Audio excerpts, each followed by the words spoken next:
How can the Christian Church develop a culture of apologetics?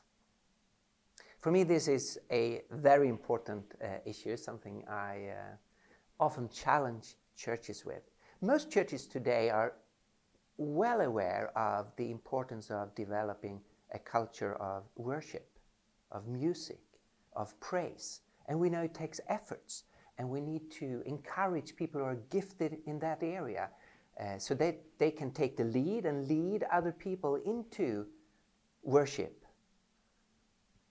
It's the same with apologetics. Some people think of apologetic as a seminar or a lecture or a specific argument.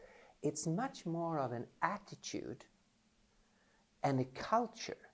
And we need to develop that within the churches.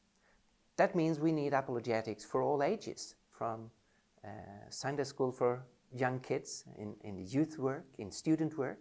We need apologetics in Sunday service, in the sermon.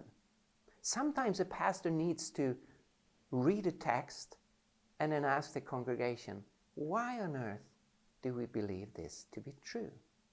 And not only proclaim the content of the message of the text, but sometimes also motivate it or argue for the truth of it.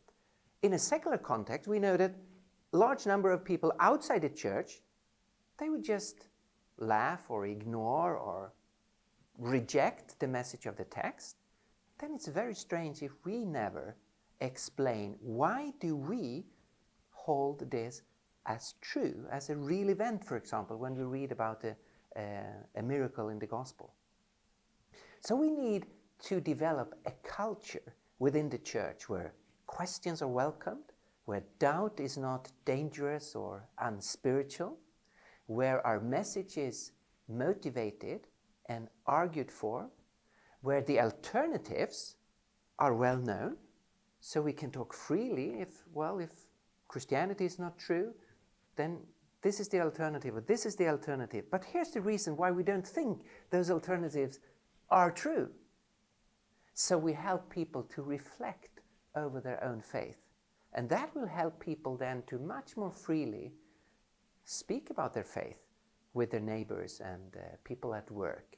When you know what you believe, when you know why you believe it, when you know what the alternatives are, and you know why you don't believe in them, you're suddenly released to it's not frightening to start a conversation about God or the Christian faith.